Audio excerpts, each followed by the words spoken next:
Olá, caro professor, cara professora, tudo bem? Seja bem-vindo novamente, aqui estamos nós, né? Assim como nós havíamos prometido, mais um material aí referente ao concurso da Prefeitura de São Paulo, né? Mais uma altura aí nós vamos estar vendo. Eu demorei um pouquinho mais para poder gravar aí os vídeos, esse vídeo, por quê?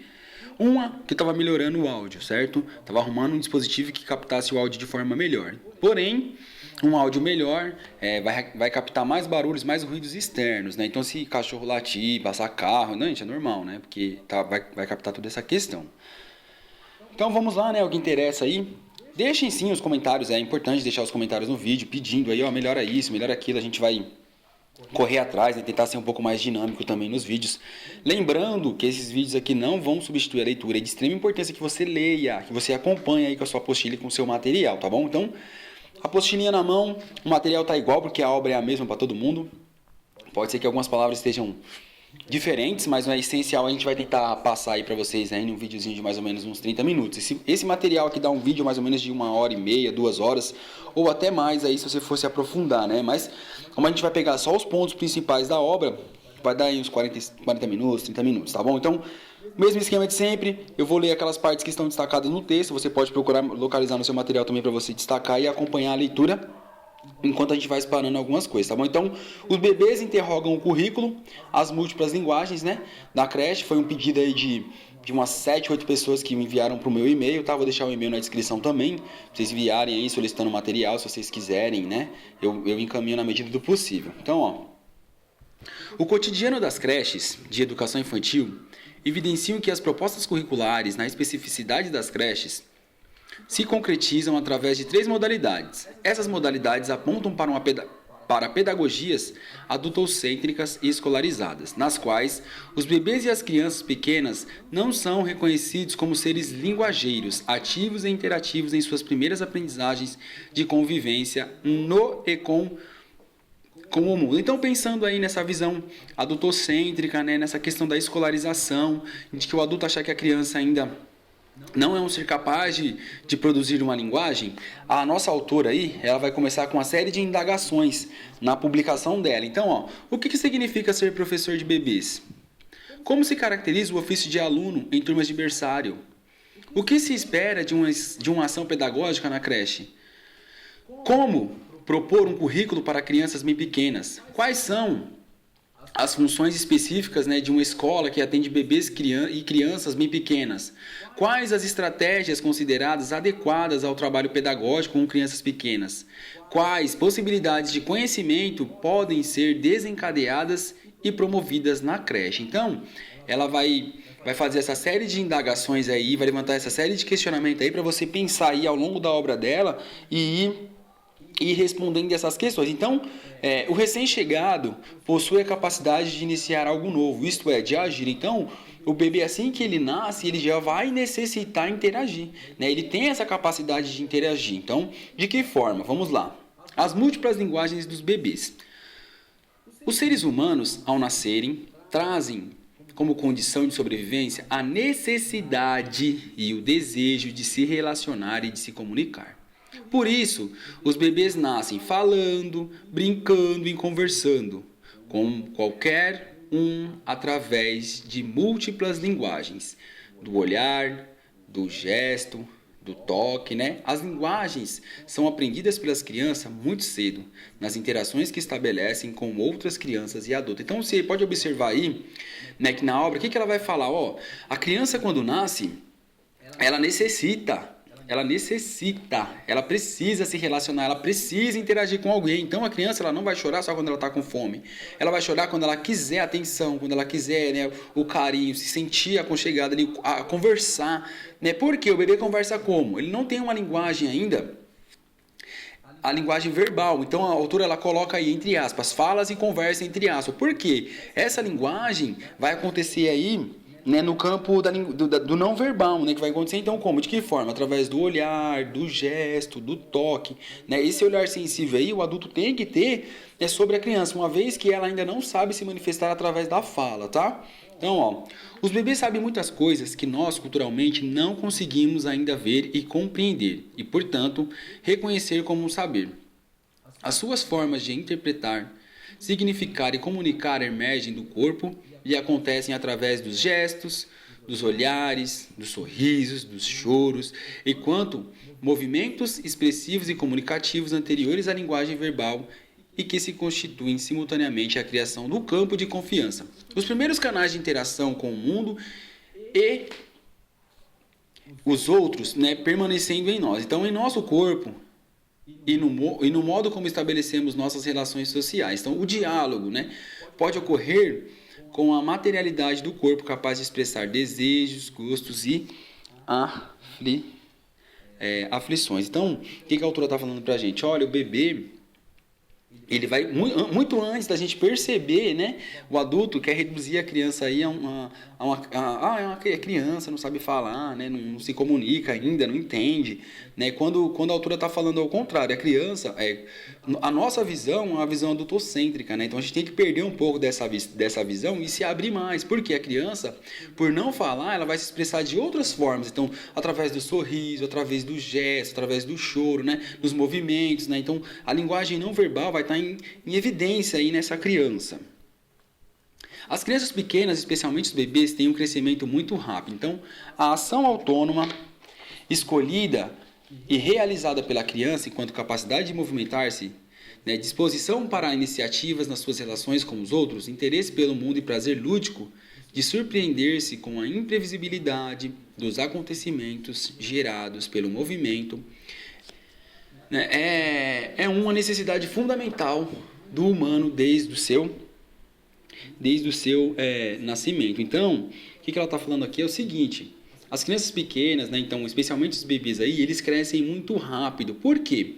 Porque, por não falar, eles necessitam explorar o campo, né? Então, eles vão aprender com outras formas. Então, no tato, no paladar, né? E esse vai ser o jeito aí que a criança vai ter, né, para poder conhecer, explorar este universo aqui. Então, a criança, desde pequena, né, ela vai buscar aí a sua autonomia, né? Ela vai precisar explorar aí esse espaço, ela vai precisar explorar esse ambiente ao qual ela está inserida, né? Então, ela vai buscar aí a comunicação, né? Ela vai buscar essa comunicação com o adulto aí das formas dela, né? Do jeito que ela encontrar para poder se comunicar com o adulto. Então, o professor aí ele vai ter que ter um olhar mais aberto, né? Mais disposto aí para essa criança. Então, ela vai trazer aí uma questão, então, pensando que a criança ainda não se comunica através da fala, né, na oralidade, né, que a criança ela tem o seu momento, ela necessita explorar os espaços, aí ela vai trazer para a gente assim: concepção de currículo em disputa. Então,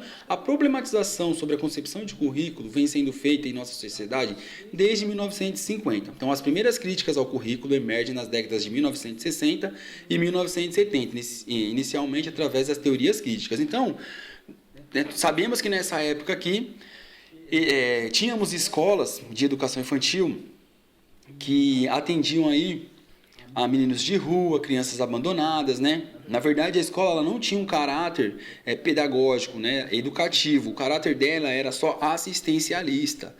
Então, a autora vai falar o quê? Muito tempo atrás aí já havia uma crítica montada aí sobre essa questão do currículo, né? Então, as teorias elas vinham criticando aí esse currículo e ele precisava ser organizado de uma outra forma, né? Porque a escola ela vai ter que ser aberta, então eles vão pedir aí a expansão da escola, a obrigatoriedade, então a escola vai ter que ser de caráter global, né? Ela vai ter que atender todas as demandas e classes sociais, né? E aí, essa crítica aí vai ocorrer obrigatoriamente aí para essa questão de abrir-se, né? A escola, abrir-se as portas aí para poder receber, né? esses educandos aí, mas perdendo o seu caráter assistencialista, Pensar o currículo na perspectiva de um encontro entre adultos e crianças no espaço de formação coletiva da creche, para Stenhouse, um modelo curricular precisa estar baseado em processos, isto é, no desenvolvimento de estratégias de ensino, e que não pode ser previamente determinado, pois terão que ser elaborados pelos professores a partir da reflexão da prática, obtida no encontro com as crianças. Então, um currículo. O que ele está falando aqui? Vamos prestar atenção. A gente está na escola, aí a gente encontra muito currículo prescritivo. E o nosso currículo ele precisa ser um currículo narrativo. Então, precisamos mudar aí a forma de trabalho, tá? Nós temos que mudar as estratégias. Por quê? Quando a gente está falando em processo colaborativo, então o professor ele dá a voz para a criança fala com o professor, né? Eles olham, estudam as melhores estratégias aí para poder trabalhar aí dentro daquele campo. E aí você vai envolver uma série de questões aí para reflexão, né? Então, assim, vai ter o planejamento, quando você vai para reflexão, você vai ter que pesquisar, né? Então, você vai ter o diálogo, a construção, o processo, né? Ele vai falar o quê? Ó, o professor, quando está pautado num modelo de currículo prescritivo, o professor ele acaba sendo meramente um transmissor de conhecimento, quando na verdade a escola ela tem que construir e reconstruir aí os pensamentos. Aí ele vai deixar isso mais claro aí. Ó. Para Stenhouse, o currículo é desenvolvimento docente. Currículo e desenvolvimento docente, né, caminham juntos, porque em qualquer matéria, se a nossa preocupação é educativa e se queremos distingui-la de meras instruções, algo que devemos rechaçar é a pré-especificação de resultados. Então, portanto, propõe a mudança de um currículo com prescrição para um currículo com narração. Por quê? Nós sabemos, né, que um currículo prescritivo, a gente tem aquela ideia de bancarismo, né, aquelas ideias que o Paulo Freire vai trazer, né, que o professor é o detentor do saber e que o professor sabe tudo, que o professor não dá voz para o aluno, né? Então, assim, eu quero que o meu aluno saiba responder isso. Então, eu vou aplicar essa atividade, ele vai ter que ler, depois eu vou aplicar a prova ali e ele vai responder aquelas questões ali da forma que eu estou querendo, né? Então, essa é a questão do currículo aí prescritivo, que já prevê algumas coisas. Quando não, ele está falando para a gente assim, não, ó professor, nosso currículo ele tem que ser narrativo. Por quê? Você tem que dar a voz para o aluno vai conversar com você, você vai entender como é que ficou aquele momento, você vai precisar pesquisar um pouco mais. Então, você pesquisa, ensina e aprende, tá? Isso aí vai ser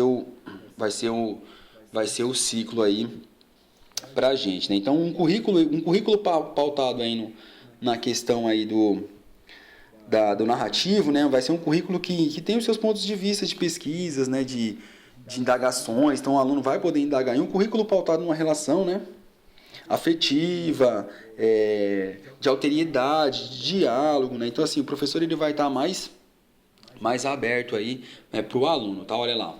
Pensar no currículo alicerçado em narrativas abre as perspectivas de um docente que compreenda tanto o valor educativo do conhecimento quanto o processo cultural colaborativo e investigativo, quanto a relevância de uma subjetividade em processo dinâmico de constituição de um percurso de vida. Então, olha só o que ele está dizendo, né? Então, o currículo é um processo cultural, colaborativo, de investigação e com subjetividade.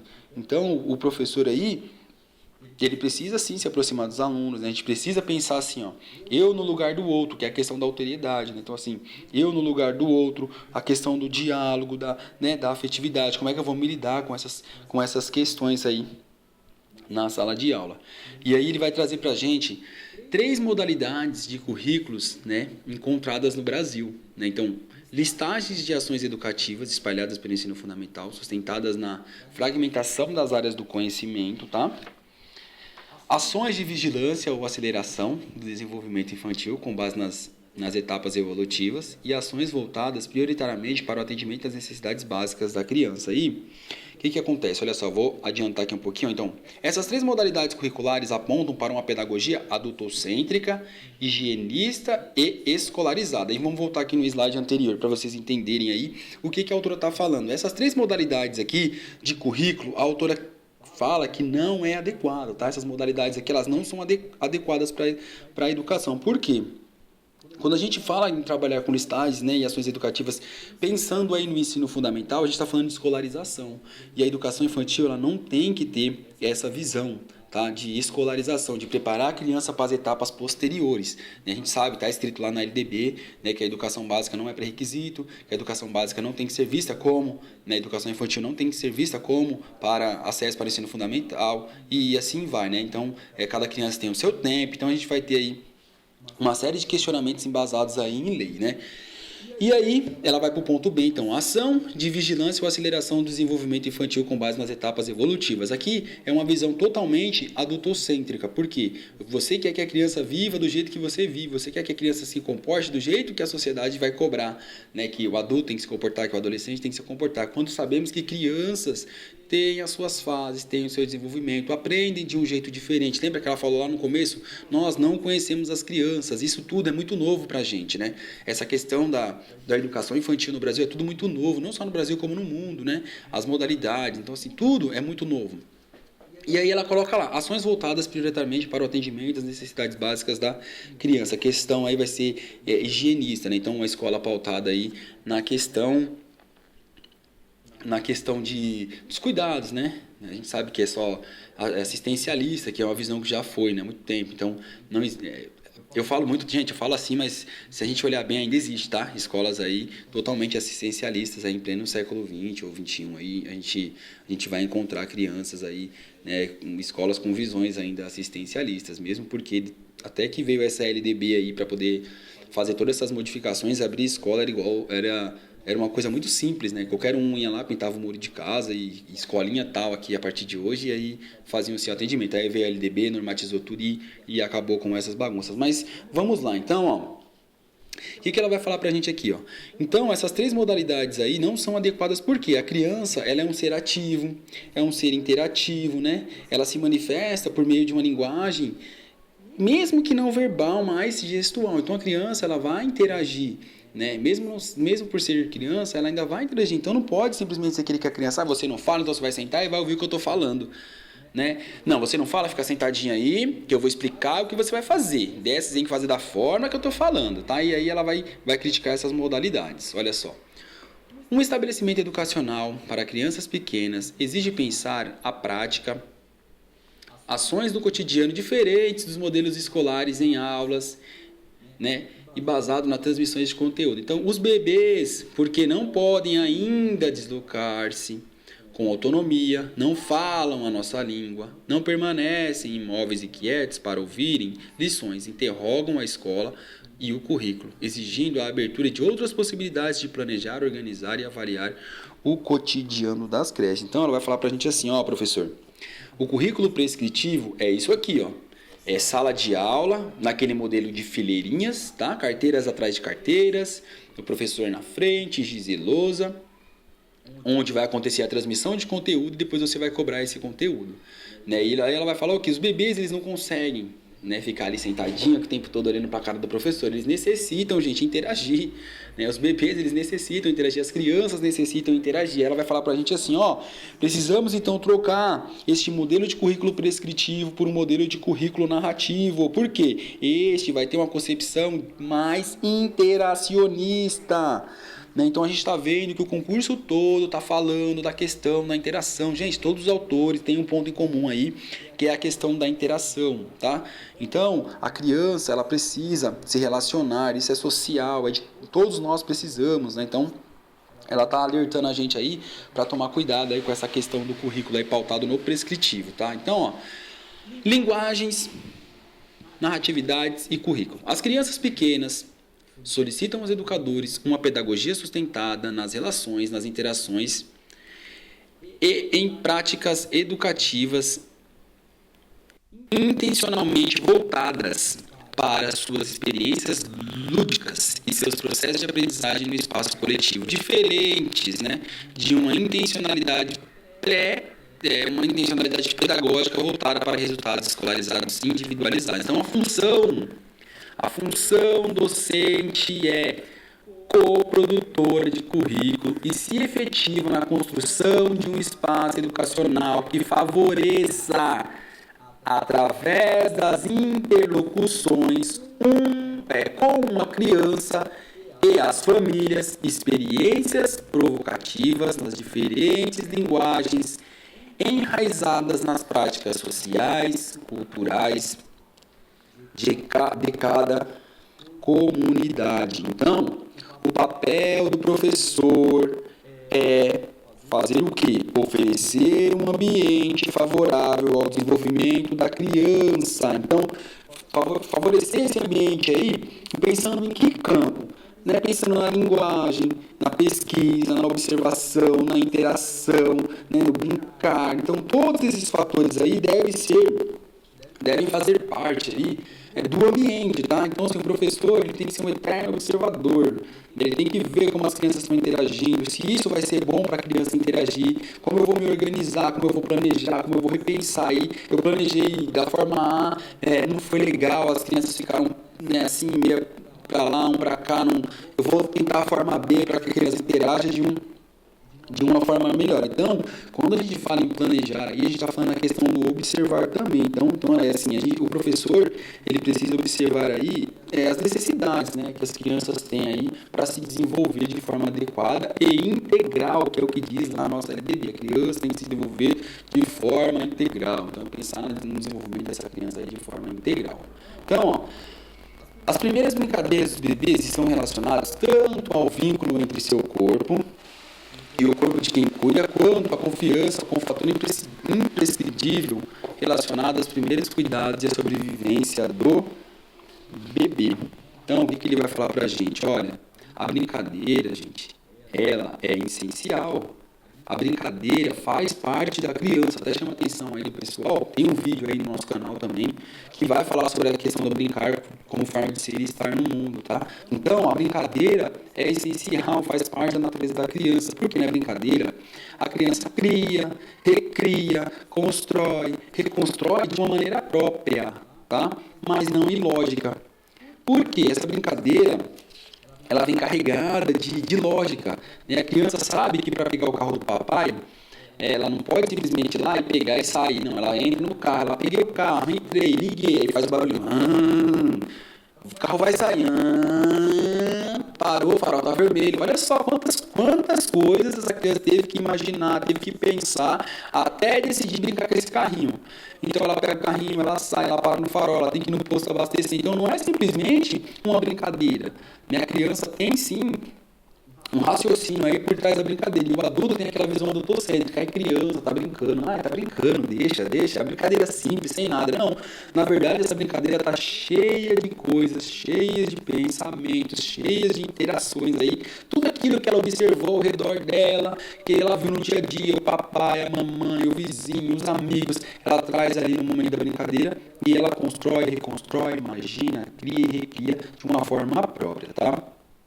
Então, ó, as primeiras noções sobre o mundo se constroem no encontro e nas interações com os adultos e as outras crianças. Estão marcadas pelas relações de emoções e afeto e pelas oportunidades que as práticas culturais e as linguagens simbólicas adequadas da sociedade sugerem. Então, viver não pode ser previamente determinado, pois as crianças sentem e não pensam como os adultos. Né? Então, ela vai falar para a gente aí, para a gente ficar de olho, né? Fica de olho, as crianças não são aí como os adultos, né? Cada criança vai ter o seu jeito próprio de sentir, de se relacionar, né? Uma hora ela vai estar no coletivo, uma hora ela vai ter que estar no seu suporte individual, né? Então, tudo isso aí faz parte. Não tem como a gente predeterminar aquilo que vai ser vivido pela criança, tá? Então, a gente não pode querer que as crianças ajam e sejam como os adultos, né? Isso que a autora tá chamando a atenção, né? Então, ó, também significa compreender que através do corpo performativo, que as diferentes linguagens emergem das brincadeiras que as crianças experimentam, interpretam e convivenciam. As crianças em suas culturas infantis recompõem a cultura material e simbólica de uma sociedade. Elas fazem sua releitura do mundo, leem o mundo adicionando novos elementos geracionais, recriam e reinventam os espaços privilegiados para as interpretações e produções da cultura infantil. São as brincadeiras que ocorrem no convívio e nas interações entre pares, meninos e meninas de idade aproximada e nas vivências, né, de situações reais e imaginárias, né, que propiciam os encontros entre as culturas adultas, familiares, mediáticas, políticas, étnicas, de gênero, de religião e as novas culturas infantis. Então é aquilo que eu havia explicado né, no momento anterior aí. A criança ela tem sim uma lógica aí na sua brincadeira, então ela vai colocar tudo aquilo que ela observa, né, tudo aquilo que ela aprendeu, tudo aquilo que ela conseguiu absorver aí, né, da forma que a sociedade passou, aquilo que os pais, que a escola trabalhou. Então ela simplesmente não vai chegar lá e vai pegar o carrinho e vai sair correndo para lá e para cá, batendo, não, tudo tem uma lógica aí, tem um pensamento, né, então são situações reais e imaginárias que vão estar ao mesmo tempo, né, então tem um caso bem legal aí que aconteceu, vou até contar aqui comigo, logo no começo, quando eu fui para educação infantil, isso não tem muito tempo, eu cheguei na escola e os meus alunos gostavam muito de brincar de dar tiro no outro. Nossa, como... E aquilo me incomodava. Pá, tô batendo, tô matando, tô prendendo. E eu, gente, aí um dia eu falei, gente, parou. Eu não quero ver mais ninguém brincando de dar tiro em ninguém. Aí o menino falou, professor, mas é de brincadeira, é de mentirinha, né? A gente sabe que não pode. Pronto, então, vê só. Então, a gente acaba tendo uma visão, né, de que isso não é legal pra criança. E a criança, ela sabe que isso, né, não é legal, que não é uma forma correta de agir. Então agora eles brincam muito de super-herói, né? Então vamos ver como é que vai ficar aí.